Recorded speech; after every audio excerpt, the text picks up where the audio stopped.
오늘은 요약집 50페이지 할 차례죠? 네, 확인 설명입니다. 우리가 중개 대상물에 대해서, 그죠? 중개 대상물에 대해서 확인 설명의 의무가 있다라는 얘기가 있었고요. 중개 대상물 확인 설명서 작성 의무가 있다라는 거 있었습니다. 그죠? 우리가 어떤 문제가 주어졌을 때 확인 설명이다 라는 말이 나오면요, 잘 확인을 하셔야 되는 게 확인 설명의 의무인지, 그죠? 확인 설명서 작성의 의무인지를 우선 구별을 조금 하셔야 돼요. 그죠? 양자간은 차이가 좀 있죠? 그러면 중개 대상물에 대해서 확인 설명의 의무라는 거하고 확인 설명서 작성의 의무라는 게 차이가 뭐냐? 그죠? 확인 설명의 의무는 말 그대로 어떻게 되는 겁니까? 중개 대상물에 대해서 확인하고 설명해야 할 의무예요. 그죠? 그러면 확인 설명서 작성의 의무는 그 확인 설명한 내용을 문서로서 작성을 하자는 얘기죠. 그럼 이 양자간은 차이가 나는 이유는 뭘까요?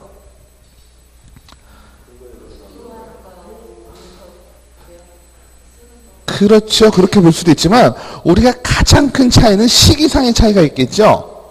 확인 설명의 의무는 언제 하는 걸까요?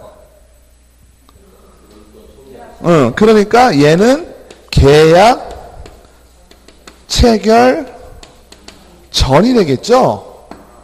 그죠? 얘는요, 계약 체결 시 이렇게 볼 수 있죠. 이해되시죠? 그러면 중개 대상물에 대해서 확인 설명을 해야 될 의무는 계약을 체결하기 전, 거래계약을 체결하기 전이잖아요. 그러니까 공인중개사가, 개업 공인중개사가 물건을 설명을 할 때, 그죠? 중개 활동을 할 때 중개 대상물에 대한 확인 설명의 의무가 생기는 것이고, 계약을 체결할 당시에는 어떻게 된다? 계약서와 더불어 중개 대상물 확인 설명서를 반드시 작성을 해야 한다라는 얘기죠. 그래서 50페이지 보시면 확인 설명 의무에서 박스 나오죠. 박스 내 확인 설명 의무는 중개 의뢰받은 후 중개 완성 전이니까 계약 전 이렇게 되는 거죠. 확인 설명서 작성 의무는 중개가 완성되어 거래계약서를 작성하는데 이렇게 되는 거죠. 맞죠? 그러면 자 보실게요. 확인 설명 의무는 개업 공인중개사, 소속 공인중개사 다 가능하죠. 그죠? 그래서 설명을 해야 될 권한과 의무, 권한이라는 건 누구 때문에 그럴까요? 중개 보조는 안 된다는 의미예요. 그죠? 그래서 개업 공인중개사와 소속 공인중개사는 확인 설명을 할 수도 있고 할 수 있는 권한이 있고 반드시 해야만 한다라는 거죠. 그죠? 그러니까 우리가 요거를 구별을 해야 되는 이유는 뭘까요? 확인 설명서 작성의 의무는 누구한테 있다? 개업 공인중개사만이 있다. 그죠? 소속 공인중개사는 작성의 의무가 있어요, 없어요? 작성의 의무가 없죠. 단 작성을 해놓은 중개대상물 확인 설명서에 서명 및 날인의 의무는 있다. 그죠? 기억나시죠? 그래서 다시 정리를 하면 중개대상물에 대한 확인하고 설명할 의무는 소속 공인중개사, 개업 공인중개사, 공인중개사들은 다 할 수 있고 해야만 한다는 얘기죠. 중개보조는 못하고 확인 설명서 작성은 사장님만 작성의 의무가 있고, 그죠? 직원인 소속공인 중개사는 작성된 중개대상물 확인 설명서에 대해서 어떻게 서명 및 날인을 해야 할 의무는 있다. 그죠? 그래서 시점은 중개 의뢰를 받은 후 중개 완성 전까지고요. 대상자는 권리 취득 의뢰인에게만 확인 설명하면 족하다. 거기 꼬시는 거 나오죠? 꼬신다는 얘기가 뭐예요? 거래 계약을 체결시키기 위해서 중개를 완성시키기 위해서, 그죠? 그러니까 거래 당사자가 왔을 때 그 사람이 계약할 사람은 아직 아니잖아요. 그죠? 이 사람이 계약을 하도록 중개 대상물에 대해서 확인 설명한다라고 되어 있습니다. 그러면 확인 설명 사항에는 뭐가 있을까요? 쭉 나오죠? 권리관계, 벽면 및 도배 상태, 수도전기 가스 기본적인 사항, 거래 쭉 나오죠? 근데 이렇게 나오면 이거를 다 외운다? 외우실 건가요? 못 외우죠? 안 외우는 거예요, 이거는. 못 외우는 게 아니라 정확하게 표현하면. 그죠? 외우려면 외우겠죠? 근데 이거를 외울 것이 아니라 우리가 지금 확인 설명 의무와 확인 설명서 작성의 의무 두 개가 있다 그랬잖아요. 그럼 얘네들의 차이만 좀 이해하시면 더 편하시겠죠? 맞죠? 그래서 옆에 51페이지 박스를 보실게요. 우선 전송 중개를 좀 빼시고 두 번째 확인 설명사항과 확인 설명사항, 확인 설명서 기재사항, 주거용 있을 때 차이를 한번 보자는 얘기죠. 그죠? 위에 것들, 소유권, 저당권 등의 권리관계, 벽면 및 도배 상태 이런 것들은 쭉 아시겠죠? 그죠? 쭉 나오는데 밑에 관리에 관한 사항, 공시지가, 실제 권리관계, 비선호시설 이게 뭘까요? 자, 책을 한번 보실게요. 책이 어디 보시면 되냐면 중개대상물 확인설명서가요 201페이지에 나와요. 그죠? 201페이지에 보시면 얘네들의 차이를 한번 보자고요. 어찌됐건 간에 중개대상물 확인설명서에는 지금 다 써야 되죠. 그죠? 그러니까 우리가 결과적으로 중개 활동을 하면서 설명을 하는 것보다 더 중요한 건 계약서를 쓸 때, 그죠? 모든 사항을 다 문서로서 해놓으면 나중에 문제가 발생할 소지가 좀 적겠죠? 맞죠? 그래서 중개 대상물에 대해서 확인을 설명할 때는 보통 뭘로 하는 거예요? 말로 하는 거잖아요. 그죠? 말로 설명하는 거랑 문서로 하는 거랑 차이가 있다 정도로 이해를 꼭 하셔야 되고, 문서와 말로 하는 거의 차이는 요 4가지 정도만 이해를 하시면 되는데 201페이지 중개대상물 확인 설명서에 보시면 있는 거부터 봐야 되겠죠. 있는 거에 보면 맨 밑에 뭐라고 나옵니까? 동그라미 5번 관리에 관한 사항 이렇게 나오죠. 보이시나요? 그게 관리에 관한 사항이잖아요. 그죠? 그래서 경비실 관리 주체 이 부분은 중개 대상물에 대해서 확인 설명할 때는 안 해도 된다라는 얘기죠. 그죠? 물론 여러분들이 실무에서 중개 대상물 확인 설명을 할 때는 그죠? 이런 거 구별하지 않고 이건 내가 설명 안 해도 되는 거니까 설명 안 할 거야. 이거는 아니에요. 그죠? 이거는 아니겠죠. 하지만 우리가 시험에 쓰려면 어떻게 해야 되는 거예요? 관리에 관한 사항, 그 다음에 뒤에 나오는 공시지가 나오죠. 그죠? 공시지가, 개별 공시지가 동그라미 7번 나오죠. 넘기시면 202페이지에. 교재 202페이지에 7번에 보면 개별 공시지가, 그 다음에 실제 권리관계 로마자 2의 9번. 그죠? 그리고 밑에 내려가면 비선호시설 있을 겁니다. 그죠? 비선호시설 위에 있죠. 위에 비선호시설 있냐 없냐 이런 것도 보게 되는 거죠. 그러니까 비선호시설, 실제 권리관계, 공시지가, 관리에 관한 사항 요 4가지 같은 경우는 어떻다는 얘기예요. 확인 설명을 할 때는 그죠? 확인 설명을 할 때는 안 해도 되기는 한다는 얘기예요. 그죠? 그러니까 내가 물건에 대한 설명을 할 때는 이 위에 있는 것들 있죠? 그죠? 여기 동그라미 쳐놓은 거 확인 설명사항에 요 위에 있는 것들만 하면 된다. 그러니까 시험에 나온다면 어떻게 될까요? 요 두 개의 차이를 얘기를 하겠죠. 굳이 낸다면. 그죠? 다음 중 중개대상물 확인 설명에 해당하지 않는 것은 뭐 이렇게 나올 수 있겠죠. 맞죠? 확인 설명서에는 있으나 확인 설명사항은 아닌 것은 뭐 이렇게 나올 수 있겠죠. 그렇게 나오면 여기 네 개 중에 하나 찍으시면 되는 거지. 찝으시면. 그죠? 근데 맨 오른쪽에 확인 설명서 기재사항에서도 하나 세모가 있어요. 임대차일 경우에는 기재를 생략할 수 있다라고 나오는 게 하나 있죠. 그죠? 그거는 뭐죠? 공시지가겠죠? 자, 중개대상물 확인 설명, 중개대상물 확인 설명서, 결국은 얘네들은 뭐 때문에 하는 거죠? 뭐 때문에 의무를 주는 걸까요? 지금 어찌됐건 확인 설명서, 설명의 의무도 있고, 확인 설명서 작성의 의무도 있잖아요. 결과적으로 보면 누구를 보호하는 거예요? 거래 당사자를 보호하자는 거잖아요. 그죠? 그러면 거래 당사자를 보호하는 건데 X 표시를 쳐놨다든지 아까 본방 말씀드린 세모를 해놨다라는 거, 해도 되고 안 해도 된다라는 건 무슨 뜻일까요? 거래 의뢰인에게 그죠? 그렇게 피해가 가지 않을 수 있다는 얘기가 되겠죠? 맞나요? 그죠?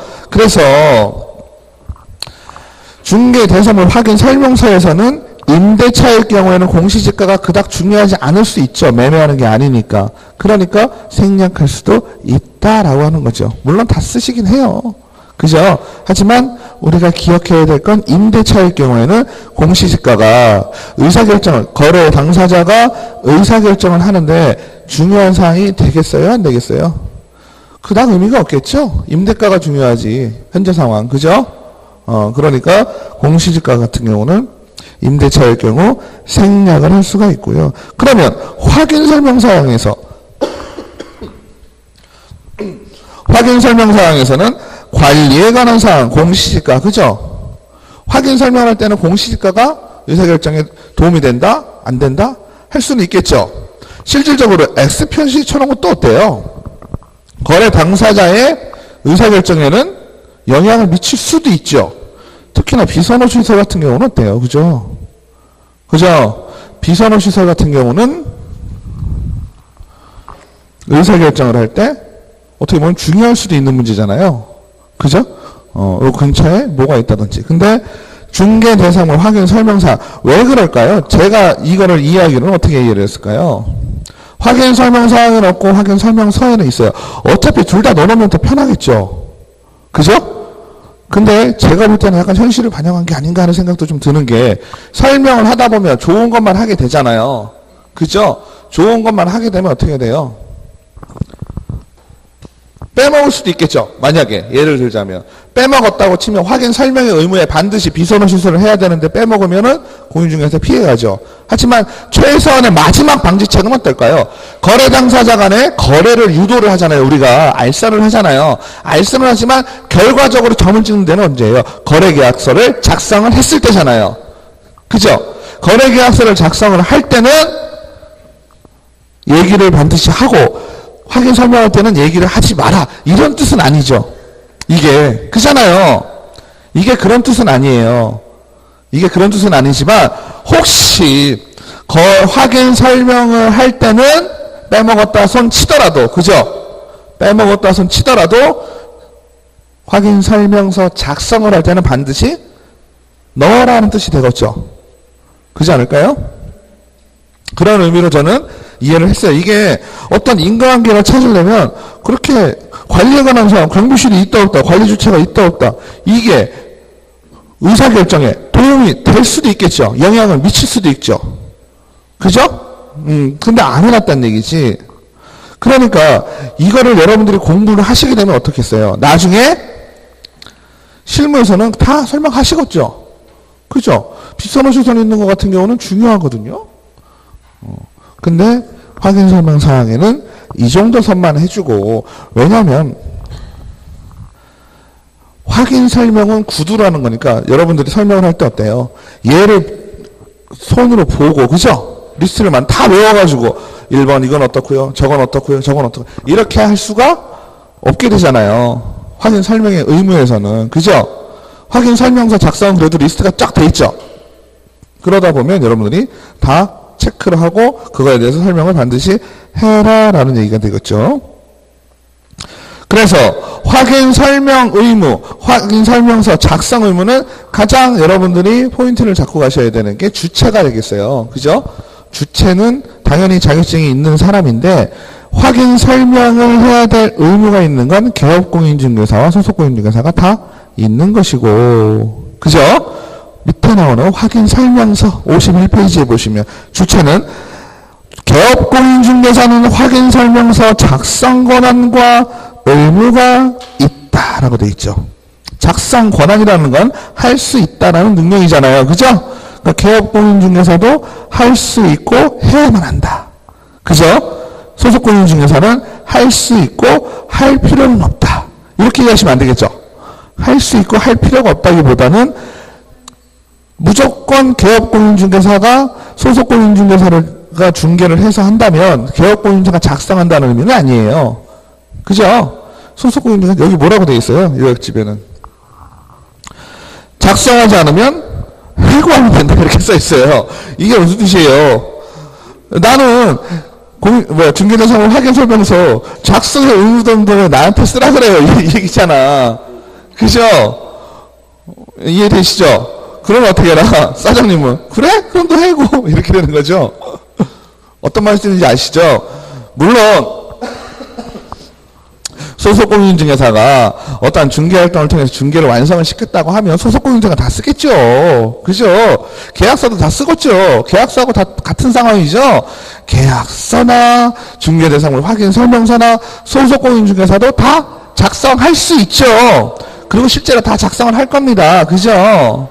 하지만 우리가 이론상으로 본다면 의무라는 개념으로 본다면 그죠? 의무라는 건 하지 않으면 그거에 대한 처벌이 있는 거잖아요. 그 개념으로 접근을 하자는 얘기죠. 그러면 당연히 사장님이 있는 사무실에 사장님의 의무가 있는 것이지 직원이 의무가 있는 것은 아니다라고 이해를 하시자는 얘기죠. 아시겠죠? 그래서 개업공인자 사장님은 작성 권한과 의무가 있고 소속공인중개사는 작성 권한은 있으나 작성에 대한 의무는 없다라고 이해하시면 되고, 중개보조원은 지금 중개대상물 확인 설명 아니면 뭐 계약서 작성 이런 거 우리가 하고자 하는 일에 가장 중요한 일이죠. 그죠? 우리가 하고자 하는 일 중에 가장 중요한 일인데 이 중요한 일은 어떻다 그랬어요? 중개보조원은 참여할 수가 없다라고 했습니다. 그죠? 그러니까 중개보조원은 작성 권한뿐만 아니라 의무도 당연히 없고, 그죠?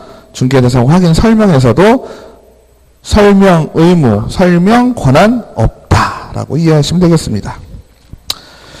그 다음에 설명 의무는 거래계약이 체결되기 전까지고, 그죠? 확인 설명서 작성은 거래계약이 체결될 때, 계약서를 쓸 때 이렇게 나오겠죠? 맞죠? 그래서 계약서를 작성하는 때 확인 설명서도 작성해야 한다. 그래서 여러분들이 공인중개사 사무실에서 계약을 체결했다. 그러면은 서류를 몇 가지를 받아오시라 그랬어요? 네 가지? 세 가지? 세 가지 같죠? 전속?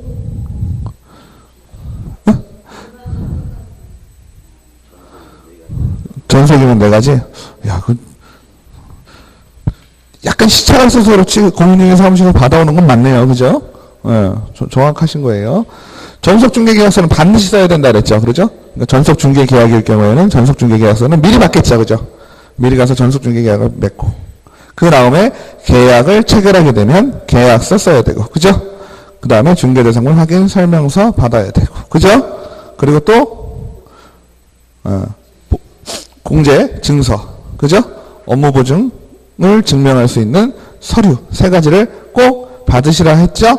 그러니까 그 세 가지가 가장 중요할 거 아니에요. 근데 업무 보증을 알 수 있는 서류 같은 경우는 어때요? 그냥 자기가 업무 보증 들었다는 걸 카피해서 주는 거죠? 그러니까 단순한 확인 차원입니다. 실제로 들었다라는 거 확인하는 거고. 하지만 계약서나 중개대상물 확인 설명서 같은 경우는 업무 보증은 그 서류가 없어도 내가 보증 받는 거예요? 안 받는 거예요? 받죠. 카피된 거 없어도 없어도 그 시점에 내가 이 공인중개사 사무실이 업무 보증을 했다라고 한다면 나는 계약서의 날짜 밑에 공인중개사의 서명 및 날인 이게 있잖아요. 그걸로 통해서 받으실 수 있어요. 근데 중요한 건 계약서와 중개대상물 확인 설명서겠죠. 계약서 같은 경우는 거래 계약 자체를 얘기하는 거니까 상당히 중요하죠. 그죠? 여러분들도 나중에 어때요? 계약서는 잘 갖고 계시잖아. 그죠? 계약서 잘 갖고 계시고 등기 권리증 잘 갖고 계시잖아요. 물론 여러분들이 공인중개사 사무실에서 쓴 계약서 말고 등기 권리증에 보면 또 계약서가 들어가 있죠. 물론 그거를 같이 쓰는 경우도 있고 법무사에서 새로 쓰는 경우도 있습니다. 하지만 어찌됐건 계약서와 등기 권리증 중요하게 보통 생각을 하시는데 중개대상물 확인 설명서도 마찬가지라는 얘기죠. 그죠? 중개대상물에 대해서 잘 설명을 했고 나중에 계약을 하실 때 그거를 원래 잘 보셔야 돼. 그죠? 그리고 공인중개사는 반드시 그거에 대해서 설명을 하셔야 돼요. 쭉쭉쭉 1번부터 쭉 이 물건에 대해서 계약서도 한번 읽어보시고 중개대상물 확인 설명서도 한번 쭉 읽어주셔야 돼요. 그죠? 그래서 계약서는 보존기간이 5년. 그죠? 중개대상물 확인 설명서는 3년. 그리고 하나 더 있죠? 보존해야 될 서류가 전속 중개 계약서. 전속 중개 계약서는 3년. 그러니까 외우는 건 별거 없죠? 보존해야 될 서류 외우는 거는 3개밖에 없고, 그죠? 3, 4, 5니까 큰 문제 없이 가실 수 있겠습니다. 그 다음에, 개업공인중개사는 확인 설명서에 서명 및 날인 하여야 한다. 소속공인중개사는 당해 중개행위를, 이거 약간 착각하실 수 있는 부분이 뭐죠? 소속공인중개사도 중개대상물 확인 설명서가 작성이 될 경우, 그죠? 누가 작성을 했건 간에, 그죠? 소속공인중개사든지 개업공인중개사든지 누가 작성을 했을 경우에는 의무가 생긴다라는 얘기 들으셨잖아요. 그러면 오해하실 수 있는 게 뭐예요? 본인이 직접 중개활동을 하지 않은 거에 대해서도 서명 및 날인을 해야 되냐라고 생각을 하시잖아요. 그죠? 그 사무실에 중개대상물 확인 설명서라는 게 짜잔하고 나타난다면 소속공인중개사는 무조건 사인하는 게 아니죠. 그죠? 어떤 거? 당해물건. 자기가 중개한 거에만. 그건 아시죠? 그래서 개업공인중개사는 누가 했던 간에 무조건 서명 및 날인해야 돼요. 그 공인중개사 사무실에 중개대상물 확인서라는 게 짜잔하고 나타나면 사장님은 무조건 서명 및 날인해야 되고 소속공인중개사는 어떻게 해요? 당해 중개행위를 한 경우에 하나요? 개업공인중개사와 함께. 그죠? 함께 서명 및 날인 하여야 한다. 분사무소는요. 분사무소의 책임자가 서명 및 날인, 대표자와 분사무소 책임자가 공동으로 하는 것은 아니다. 그죠? 그래서 소속공인중개사는 당해 중개행위라는 경우 단독으로 서명 및 날인을 해야 된다. 이건 무조건 땡이죠. 사장님이 무조건 들어갑니다. 그 다음에 넘기실게요. 52페이지. 그죠? 그래서 자 보시겠습니다. 성실 정확하게 확인 설명을 하지 않거나 설명의 근거 자료를 제시하지 않은 경우, 자 지금은 뭐예요? 확인 설명 의무에 관한 얘기죠? 맞나요? 확인 설명 의무를 위반한 경우 개업공인중개사는 어떻게 될까요? 500만 원 이하의 과태료. 소속공인중개사는 자격 정지. 확인 설명서에 서명 및 날인을 하지 않은 경우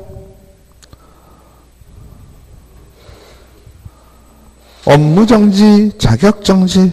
자, 요거를요. 요렇게 가운데 걸 보고 하시는 게 더 좋겠죠. 확인 설명서에 서명 및 날인을 하지 않았다. 그러면 해야 될 사람은 누구예요? 개업공인중개사, 소속공인중개사죠? 맞나요? 개업이든 소속이든 반드시 서명 또는 날인을 해야 되죠. 안 하면 어떻게 된다? 둘 다 정지죠. 그죠? 요것만 딱 기본을 잡으시면 되겠죠. 확인 설명서를 작성했는데 서명 및 날인을 하지 않으면, 그죠? 둘 다 정지. 이렇게 기억하시면 되겠죠. 맞나요? 둘 다 정지. 뭐 했을 때? 서명 및 날인을 하지 않았을 때. 서명 및 날인이니까 반드시 이거는 중개대상물 확인 설명서구나 라는 생각이 드셔야 되겠죠. 확인 설명 의무가 아니지. 맞나요? 확인 설명서니까 서명 및 날인이 있잖아요. 그러니까 중개대상물에 서명 및 날인을 하지 않으면 어떻게 된다? 둘 다 정지. 이렇게 기본을 딱 잡고, 그죠? 그 다음에 설명서를 작성한 것이 아니라 설명을 안 했다. 그죠? 설명을 안 하면 사장님 과태료 500만 원. 그죠? 소속공인중개사는 또 정지. 그죠? 그 다음에 밑으로 내려가면 어떻게 될까요? 밑으로 내려가면 보관이 되겠죠? 작성은 다 했어요. 어찌됐건 문제없이 설명해주고 문제없이 작성하고 보관을 안 했다. 보관을 안 하면 어떻게 돼요? 개업공인중개사 업무 정지. 그죠? 근데 중요한 건 소속공인중개사는 보관의 의무가 있다 그랬나요? 없다 그랬나요? 없죠. 그죠? 그거는 상식적으로 보자고요. 소속공인중개사가 직원인데 직원이 그걸 보관할 상황이 돼야 안 돼요. 그러면 딴 데 가면은 그거 들고 가야 되나? 그죠? 맞죠? 직장을 옮기면 공인중개사 내 소속으로 옮기면 그걸 들고 갈 수가 없죠. 그러니까 당연히 보관의 의무는 누가 지겠어요? 사장님이 지겠죠? 그죠? 그 사장님은 보관의 의무도 있다. 그래서 이렇게 하시면 되시겠죠?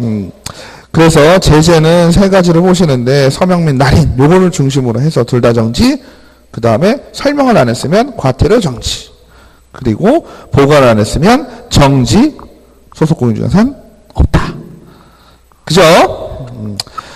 자, 그 다음에 확인설명서, 주거연건직물 작성 방법, 개업공인중개사의 세부 확인사항, 실제 권리관계, 내부시설.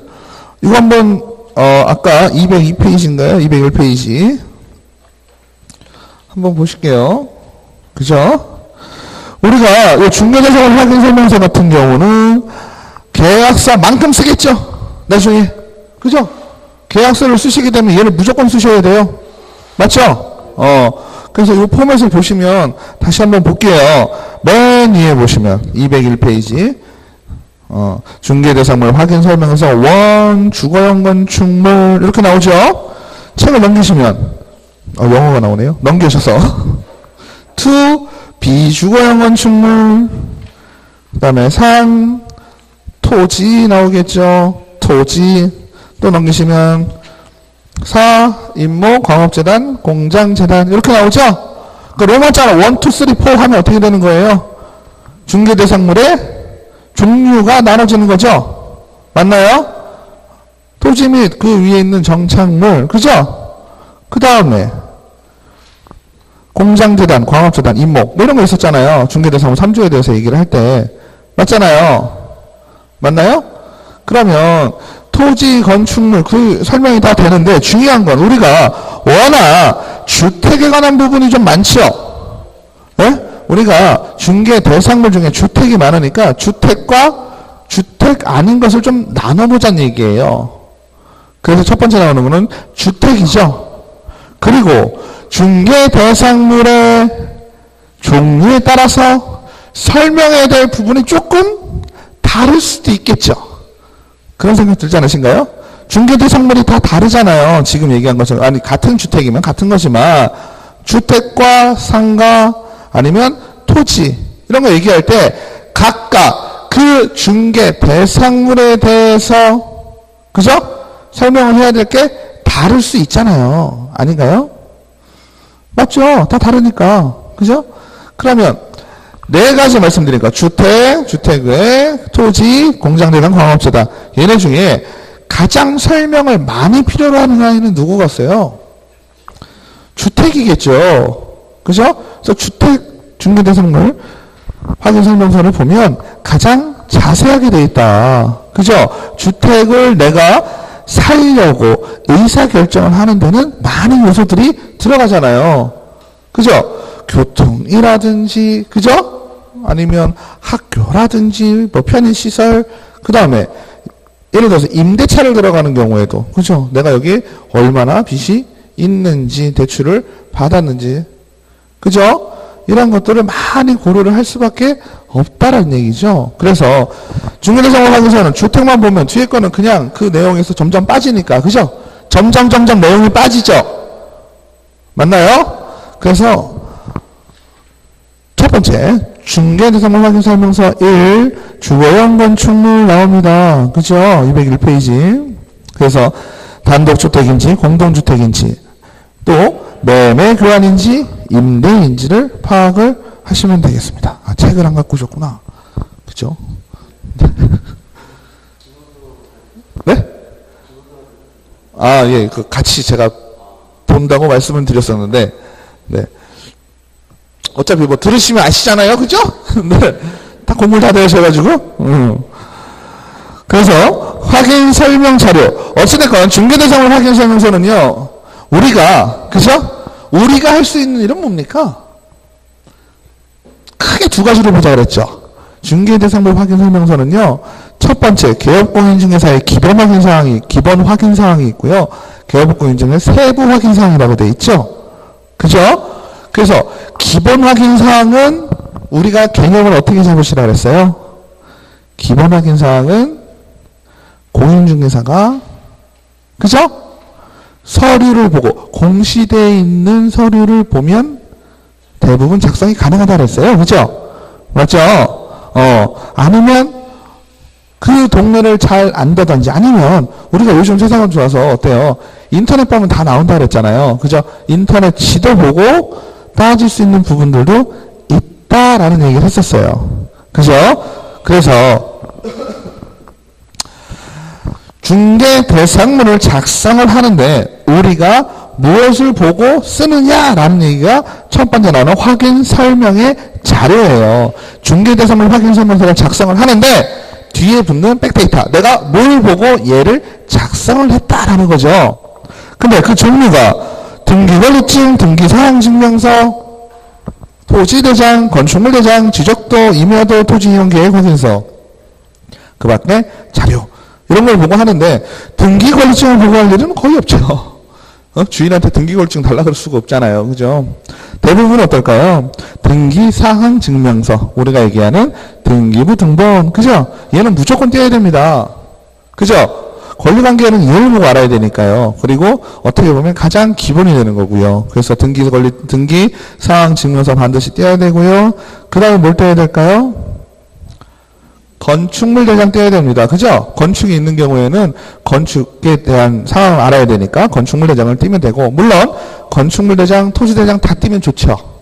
근데 현실적으로는 뭘 하는 게 좋다? 토지 이용계획 확인서 해서 등기권리증, 건축물 대장, 토지 이용계획 확인서 세 가지만 띄면 어때요? 중개대상물 확인 설명서, 특히 공인중개사가 확인해야 될 기본 확인 사항은 다 뗄 수가, 작성할 수가 있습니다. 아시겠죠? 그래서 중개대상물 확인 설명서를 내가 지금 작성을 한다라고 했을 때는 요 세 가지를 딱 떼어놓으세요. 시작할 때. 그죠? 세 가지를 딱 떼어놓고 옆에다가 두고 이제 쓰는 거예요. 얘를 작성을 하는 거죠. 그 다음에 대상물권의 상태에 관한 자료 요구 사항 있잖아요. 이건 뭘까요? 확인 설명 근거 자료는 내가 확인하는 공인중개사의 기본 확인 사항이 있죠? 그거를 확인하기 위해서 자료를 띄는 거라면 공인중개사가 세부적으로 확인해야 될 사항은 어떻게 하라 그랬어요?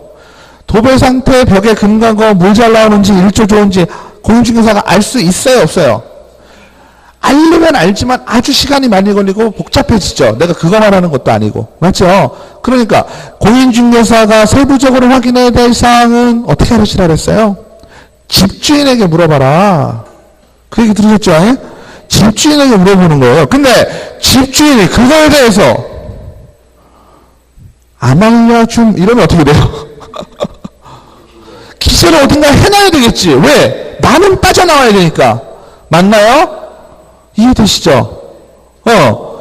나는 집주인, 매도인이나 임대인에게 중개, 대상물에 대한 세부적인 내용에 대한 자료 요구를 하였으나 매도인, 임대인이 주지 않았다 라는 걸 써놔야 나는 어떻게 되겠어요?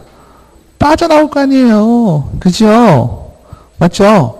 그래서 그 부분이에요. 그래서 맨 처음에 나오는 게 근거 자료에 내가 이거 보고 했고, 그리고 자료 요구 사항에 문제가 없다. 빈칸으로 되어 있으면 어때요? 뒤에 써있는 세부 확인 사항을 임대인, 매도인이 다 확인을 해 주었다는 얘기입니다. 그래서 맨 위에 나오게 되어 있죠? 그죠? 그래서 이 두 가지 사항을 가지고 밑에 작성을 하는데, 첫 번째 개업공인 중에 기본적인 사항이라고 나옵니다. 그래서 동그라미 1번에는 얘가 도대체 뭔지를 알아야 되겠죠? 그 해당 물건의 소재지, 면적, 공부상의 지목, 실제 이용 상태, 토지에 대해서. 그죠? 토지와 지금 주택이잖아요. 주택은 반드시 토지와 건축물이 함께 있죠? 그죠? 토지와 건축물이 함께 있기 때문에 토지에 대해서 기본적으로 소재지가 어디고 면적이 얼마고 뭐 보면 알까요? 소재지야. 뭐 내가 이 공부를 뛸 때 이미 정확하게 알고 있죠. 그래도 등기부, 등본, 건축물, 대장, 토지 이용 다 보면 다 주소 나오죠. 소재지 나오죠. 소재지 나오니까 소재 쓰시면 되고, 면적은 토지에 대한 건 토지 이용 계획을 보면 나오시고, 그죠? 건축물 대장을 봐도 나오죠. 문제 없죠. 그 다음에 공무상의 지목, 실제 이용 상태, 이건 토지 이용 계획 확인을 보면 되겠죠. 그러면 첫 번째는 토지는 작성이 됐고, 두 번째 전용 면적 대지 지분, 이것도 어떻게 하면 될까요? 건축물 대장 보면 되겠죠. 그죠? 건축물에 관한 건 건축물 대장 보면 다 나옵니다. 준공 연도도 나오고요, 구조도 나옵니다. 그죠? 구조도 나오고요. 건축물 대장상 위반 건축물 여부, 이것도 그렇죠. 건축물 대장의 적법 위반, 이게 또 표시가 돼요. 불법 건축물이 있다라는 것도 건축물 대장에 표시되기도 합니다. 그래서 그걸 보고 확인하시면 되고요. 용도도 보시면 되고, 실제 용도도 보시면 되죠. 여기서 중요한 건 실제 이용 상태겠죠. 그죠? 실제 이용 상태는 우리가 그 중개 대상물을 중개를 해야 되잖아요. 그죠? 그럴 경우에 임장활동 통해서 알 수도 있고, 실제 이용 상태에 대해서는 또 누구한테 물어요? 주인한테 물어봐야 되겠죠. 그죠? 이게 지금 답으로 돼 있는데 벼농사를 지세요라고 물어볼 수 있죠? 그럼 주인은 뭐라 그래요? 아니요, 지금 거기다가 콩 심어놨어요. 이렇게 얘기할 수 있잖아요. 그러면은 공부상의 토지 같은 경우 공부상으로는 답인데 실제는 뭘로 이용하는? 전으로 이용하고 있죠? 그런 것들을 다 표시하자는 얘기예요. 우리가요, 약간 개념을 잡아야 될 게, 우리는 실질적인 중개를 하는 거잖아요. 그게 법에 저촉이 되는지 안 저촉이 되는지 나중에 문제죠. 우리 항상 하는 게. 우리는 항상 이게 불법 건축물이든 미등기 건물이든 중개하는 데는 전혀 문제 없다 그랬죠. 그죠? 그 얘기는 뭐예요? 그거는 나중에 따지자는 얘기지. 그거에 대해서 발생하는 문제는, 우리가 원하는 건 뭐예요? 이 중개 대상물에 대해서 정확한 사실 관계를 원하는 거잖아요. 그죠? 그래서 그런 식으로 쓰시면 돼요. 건축물도 마찬가지입니다. 실제로는 업무 시설로 되어 있는데, 그죠? 그런 경우는 종종 많죠.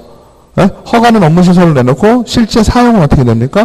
주택으로 사용하는 경우 있죠.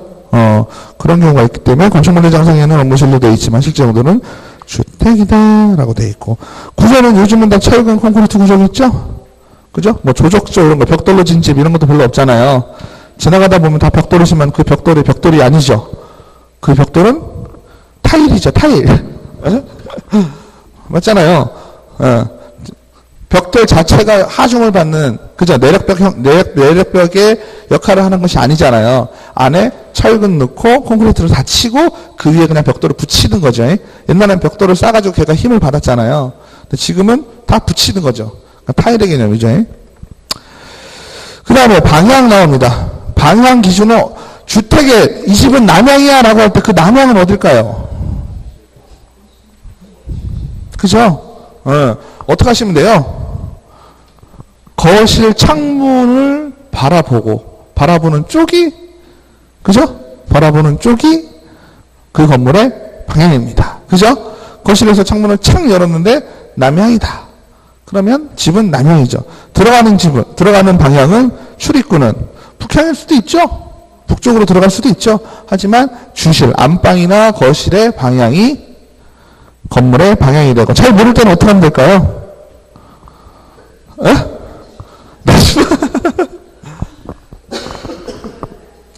거실하고 방향이 좀 애매하고, 뭐 거실도 조그맣고 이럴 수 있죠.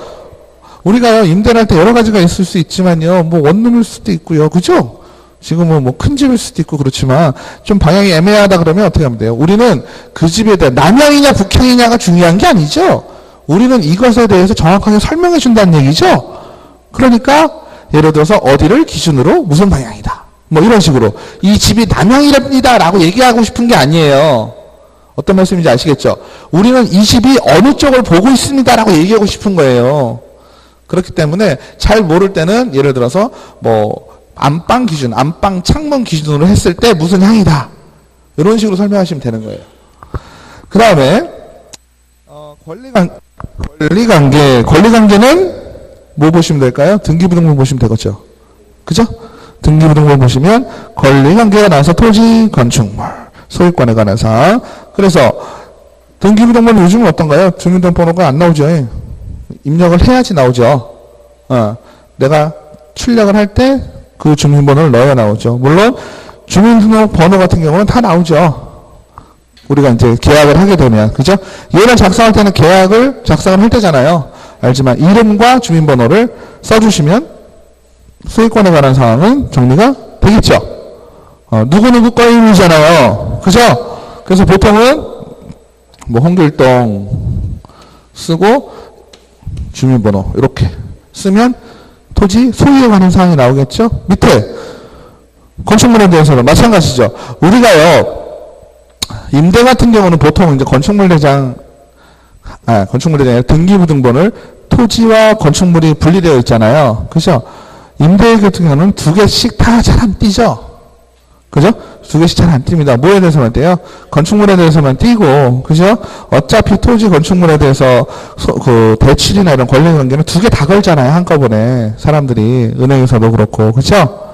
그래서 건축물 대장만 쓰는데 특히나 매매일 경우에는 좀 얘기가 다를 수 있어요. 매매일 경우에는 반드시 등기부등본을 두 개를 다 띄셔야 돼요.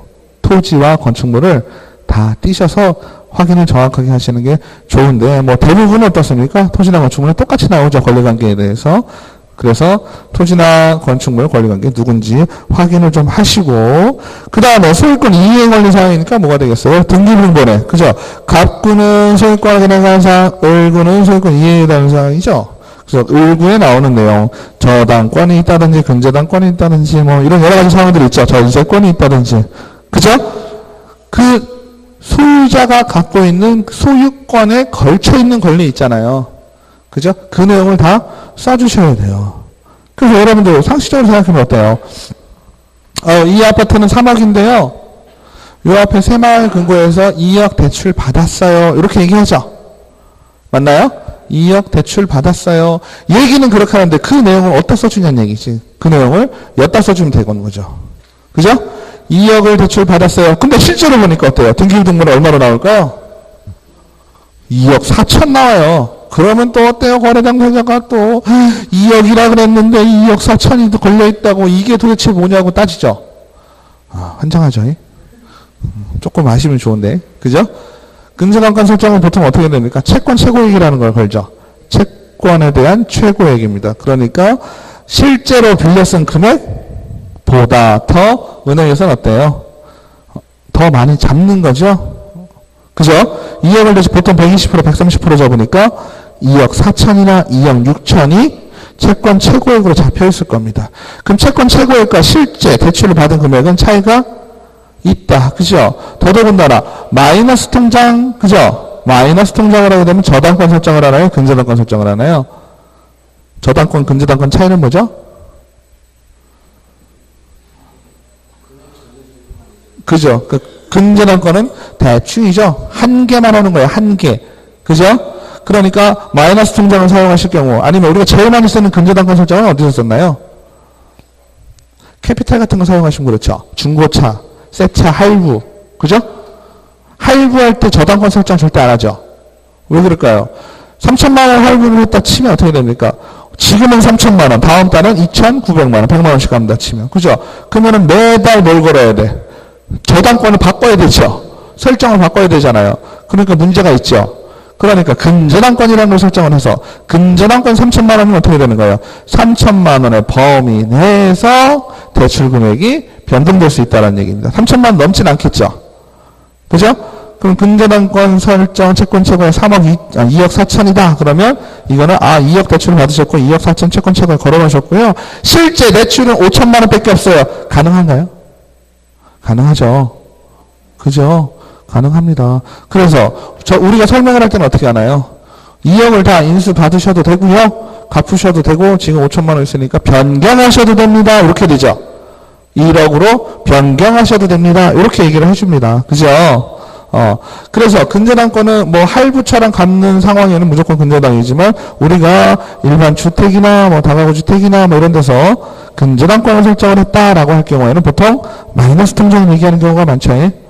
그죠? 마이너스 통장을 하게 되면 어떻게 돼요? 내가 돈 있으면 통장에 넣어놓으면 이자가 안 나가잖아요. 그래서 이자율이 높더라도 조금 더 선호하는 경향들이 있으시죠?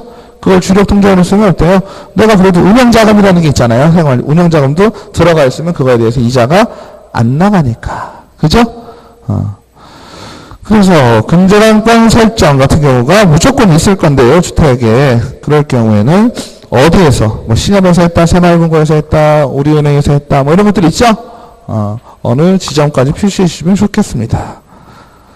그 다음에 토지 이용계획 공법성의 이용에 제한 거래 규제에 관한 사항. 토지, 그래서 용도지역, 뭐 주거지역, 뭐 이런 거 있죠?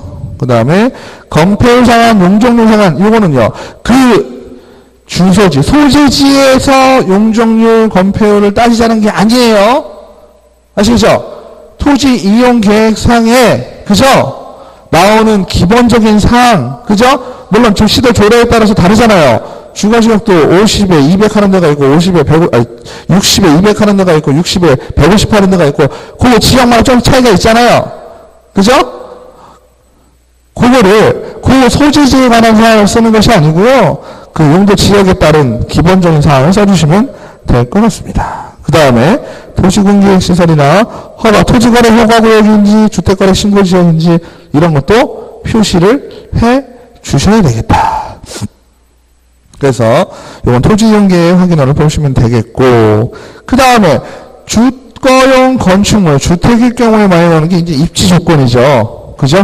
입지 조건 같은 경우는 주변에 편의시설이잖아요. 그래서 도로, 대중교통, 주차장, 교육시설, 판매 및 의료시설 이런 게 어떻게 되어 있는지, 그죠? 쭉 나오죠? 그래서 교육시설, 초등학교, 중학교, 고등학교까지 나오게 됩니다. 근데 이걸 한번 넘겨볼까요? 뒤로 넘기시면 2에 보면 토지, 그죠? 로마자 2에 비주거형 건축물, 비주거형 건축물, 그리고 토지 요거를 같이 보시면 내용이 어때요? 이 부분들에 해서 차이가 좀 나겠죠? 이런 거 보시면 별 내용이 토지를 보시면 입지 조건, 그죠? 그 다음에 비주거형 건축물의 입지 조건 보시면 어때요? 주택하고 차이가 크죠? 맞죠? 위에 토지 이용 계획 및 3번, 동그라미 3번까지는 다 비슷하시다는 얘기죠? 그죠? 근데 입지 조건에서 차이가 많이 나죠. 교육시설, 뭐 판매 및 의료시설 이런 것들은 우리가 주거생활을 영위하기 위해서 필요한 것들이잖아요. 그죠? 그러니까 주택인 경우에는 이런 부분들이 좀 자세하게 설명이 되지만 뒤에 토지나 비주거형 건축물에서는 그런 부분들이 좀 많이 없겠죠? 그죠? 그 다음에 관리에 관한 사항, 경비실이 있냐 없냐, 관리주체가 있냐 없냐 이런 거 표시하시면 되시겠고요. 넘기셔서 비산업시설 있다 없다. 비산업시설 분명히 있을 수 있죠. 그죠? 근데 비산업시설에 대해서도 반드시 작성을 하셔라. 표시를 하셔라. 그 다음에 7번 거래예정 금액. 이거는 조금 중요하죠. 거래예정 금액은요. 우리가 어찌됐건 눈가리가 아홉일 수 있는데요. 거래예정 금액은 뭐냐면 우리가 계약서를 작성을 한다. 이론적으로 따진다면 중개대상물 확인 설명서는 작성을요. 거래 계약 시잖아요. 그죠? 거래 계약을 체결할 때 중개대상물 확인 설명서를 쓰는데 어쨌든 중개대상물 확인 설명서의 베이스는 뭐가 되죠? 중개대상 확인 설명의 의무에서 오잖아요. 그죠? 내가 이미 계약을 체결시키기 위해서 중개대상물에 대해서 설명을 많이 했단 말이에요. 많이 하고 그래요. 이거에 대해서 계약을 하시죠 라고 한 거잖아요. 그러면 계약서를 작성하면서 얘도 같이 작성을 쫙 한다는 얘기예요. 근데 막상 얼굴을 맞대고 계약을 할 때 우리 또 좋아하는 거 있죠. 한국 사람들 좋아하는 거. 내고. 그죠? 내고 해야 되잖아요, 내고. 그죠? 내고 해야 되면 11억 5천에 사기로 한 주택을 11억 3천에. 그죠? 바꿀 수가 있잖아요. 그죠? 이럴 경우는 어때요? 중개대상을 확인서도 대부분 어떻게 씁니까? 다 바꾸죠. 바꾸지만 이론상으로 본다면 어때요? 얘는 계약서가 아니기 때문에 거래 예정에 대한 거잖아요. 그죠? 거래 예정 금액이기 때문에 실제 계약서와 중개대상물 확인 설명서의 금액이, 매매 금액이 다르다고 해서 크게 문제가 되지는 않을 수 있다예요. 그것만 기억하시면 될 것 같아요. 일반적으로는 얘도 다 고치겠죠. 그죠? 다 고치겠지만 이론상으로만 따진다면 중개대상물 확인 설명서에는 말 그대로 거래를 예정한 금액이잖아요. 근데 이 거래 예정 금액이 왜 필요하냐면 밑에 뭐가 나오니까요. 중개 보수에 대한 계산이 있잖아요. 중개 보수에 대한 청구를 여기서 하잖아요. 그래서 그것 때문에 있는 건데 어찌됐건 중개 보수도 어떨까요? 거래 금액이 바뀌면 중개 보수도 바뀌죠. 그래서 내가 중요한 건 뭐예요? 중개 대상물 확인 설명서의 중개 보수가 990만 원인데 내가 실제로 깎여서 900만 원을 받았잖아요. 여기는 990만 원이라고 해도 문제가 없다는 얘기예요. 아시겠죠? 그래서 거래 예정금액, 개별 공시 지가, 건물주택 공시가격, 신축 같은 경우는 공시가격이 잘 안 나오죠. 토지 같은 경우는 계속 있기 때문에 원래 있는 아이이기 때문에 공시지가가 계속 있을 거고요. 그죠? 요것도 찾아보시면 나오죠. 공시지가는 어디 나와요? 토지 이용계획 확인원에 나오죠. 토지 이용계획 확인원을 보시면 공시지가가 나와요. 그 다음에 건물 공시가격은 국토부 각 지자체 사이트에 찾아보시면 주택가격이 나옵니다. 그죠? 신축의 경우에는 없다라고 표시를 하시면 되겠고, 그 다음에 취득 시 부담하셔야 될 조세의 종류 및 세율, 이것도 우리가 세금 계산을 어떻게 주라 그랬어요?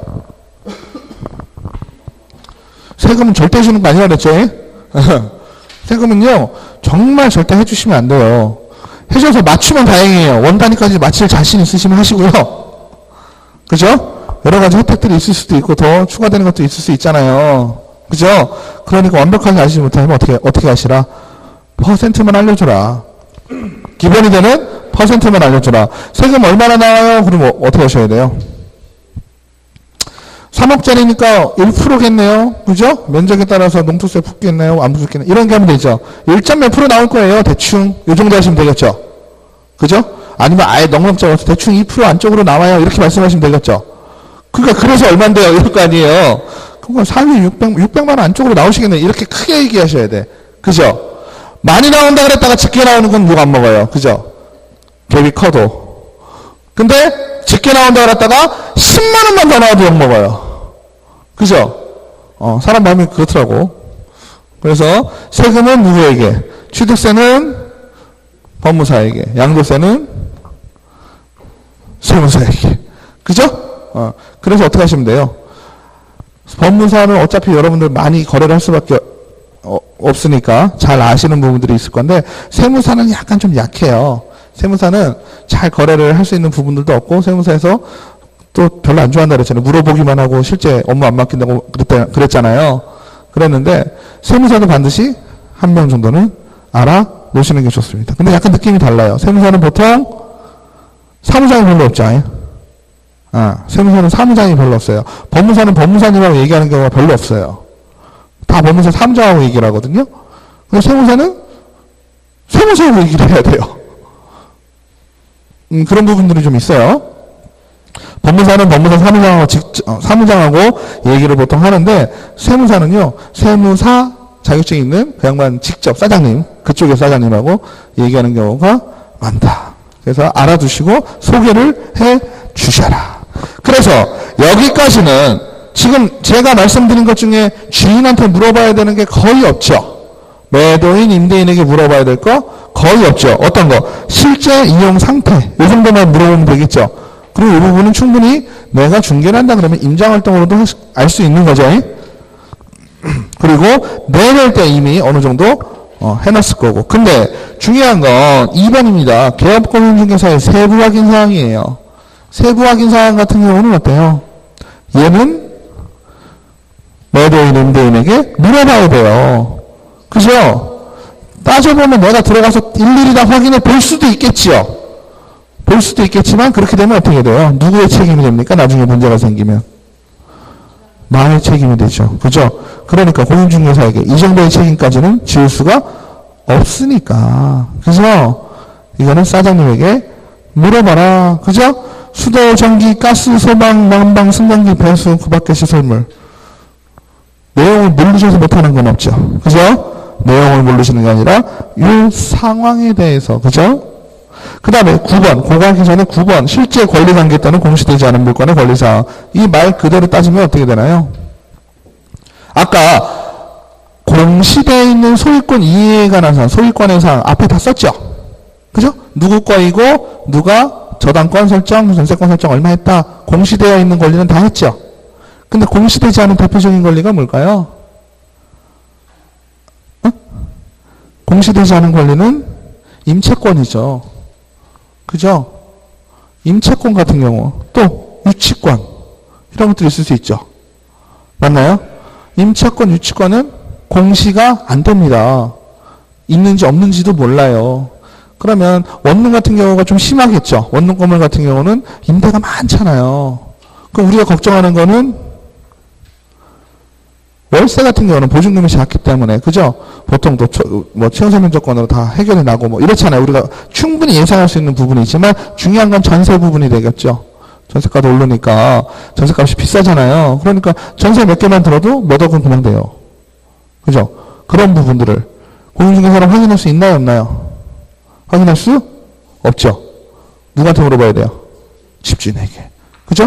그럼 집주인이 전세보증금이 5억 들어있는데 2억이라 그랬어요.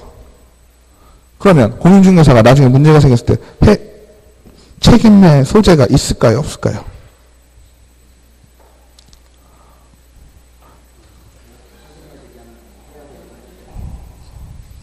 어떻게 될까요? 그러니까 그 부분이 애매할 수 있죠. 일말의 책임이 있을 것 같은 느낌이 들잖아요. 개업공인중개사가. 그죠? 그럼 계약서를 확인해야 된다? 이렇게 될 수 있겠죠. 근데 실질은 어떨까요? 개업공인중개사가 신인 성실로서, 그죠? 확인한 부분은 어떤가요? 주인한테 호수별로 어떻게 됩니까? 라고 물어보는 걸로 족하다는 얘기예요. 그리고 물어본 내용을 기재를 함으로써 족하다. 그죠? 그러니까 우리의 책임은 있을까요? 없을까요? 없습니다. 그죠? 그러니까 주인한테 잘 들어서 각 호수별로 우리가 할 수 있는 최소는 뭘까요? 호수별로 보증금이 얼마인가요? 라는 정도는 알아놔야 되는 거예요. 그죠? 그래서 그거를 중개대금 확인서면서에 작성을 해 주어야 되는 겁니다. 아시겠죠? 그래서 요즘은 어때요? 임대 놓을 때요. 개업공인중개사한테 물어봅니다. 그래서 건물에 대해서 항상 리스트업을 해놔야 돼요. 그래서 걔를 임대 놓을 때 던져주거나 팩스를 넣어주거나 주는 겁니다. 그래서 지금 방의 상태가 이대로 돼 있어요. 500에 얼마 뭐 이렇게 쫙 있을 거 아니에요. 그럼 그거를 보여주고 세를 놓는 경우도 요즘은 좀 많아요. 네. 그래서 실제 권리분기 또는 공시되지 않은 물건의 권리사항을 주인에게 들어서 표시를 해줘라. 그 다음에 벽면 및 도로의 상태. 위에 거는 건물 전체에 관한 내용이잖아요. 그쵸? 이거는 건물 안에 내가 실제로 주거 생활을 누릴 수 있는 부분에 대한 거. 벽면, 도배. 그 다음에 환경조건, 일조량이나 소음, 이런 것도 알 수가 없죠? 하루 종일 거기 서 있을 수가 없잖아요. 그죠? 그리고 밤에 내가 거기 하루 종일 서 있어서 시끄러운지 안 시끄러운지. 그죠? 그리고 안에 있으면 또 다르잖아요. 그 집안에서 내가 그걸 확인해야 되는데 그 부분에서 어려움이 좀 있다.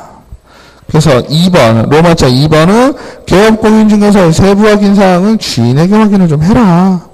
그 다음에 세 번째, 중개, 보수 등에 관한 사항. 중개, 보수는 중개, 보수와 실비를 같이 받으실 수 있죠? 근데 실제적으로는 실비 받기는 좀 어렵고, 중개, 보수, 산출 내용은 어떻게 할까요? 우리 이제 배우신 대로, 그죠? 500만원 곱하기, 30만원 곱하기 100 해서 3천만원, 그죠? 더하기 500만원. 근데 5천만원 이하니까 또 30만원에 곱하기 70%, 그죠? 70% 곱하기 100 더하기 500. 복잡하죠, 갑자기? 500, 그 다음에 곱하기 요율 0.5%. 뭐 이런 식으로 해가지고 산출이 딱 되죠? 29만 7천원 나왔다 그러면 29만 7천원 적으셔서 이게 결국은 뭐가 되나요? 우리가 총무서가 되겠죠? 그래서 중개보수기관에서 202페이지 보기요. 보시면 되겠고, 날짜 쓰시고, 매도인, 매수인, 개업공인중개사, 개업공인중개사 쭉 나오죠? 그래서 보시면 되는데, 우리가 주목해야 될 건 어느 쪽이라 그랬어요? 맨 오른쪽에 보시면 성명 전화번호 있죠? 성명 전화번호에 보면 매도인과 매수인은 서명 또는 날인입니다. 그죠? 서명 또는 날인이고 개업공인중개사는 서명 및 날인입니다. 이름 쓰고 도장 찍어라. 그죠? 반드시 등록된 인장 사용해라 라는 얘기가 되겠고, 매수인과 매도인은 이름만 쓰던지 도장만 찍던지 편한 대로 하셔라. 보통은 다 이거 컴퓨터로 치죠, 요즘은. 그러니까 매도인, 매수인 어때요? 이름 다 써놓습니다. 컴퓨터로 입력을 해놔요. 입력을 해놓고 사인하세요, 도장 찍으세요, 이렇게 하고요. 개업공인중개사 부분은 계약서도 마찬가지예요. 어때요? 이름 안 써놓습니다. 그래서 개업공인중개사 이름 쓰고 소속공인중개사 이름 쓰고 도장까지 꽉 찍게 이렇게 합니다.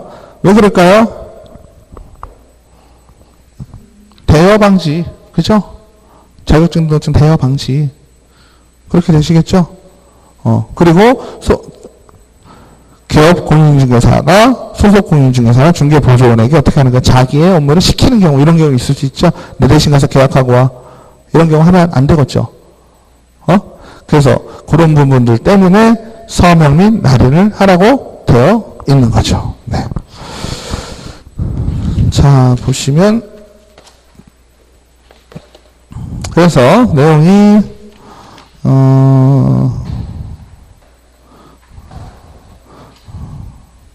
네. 여기까지 해서 중개대상물 확인 설명은 어느 정도 됐죠? 조금 쉬었다가, 그죠? 여기 조금 이어서 더 하겠습니다. 중개대상물 조사 확인부터 할게요.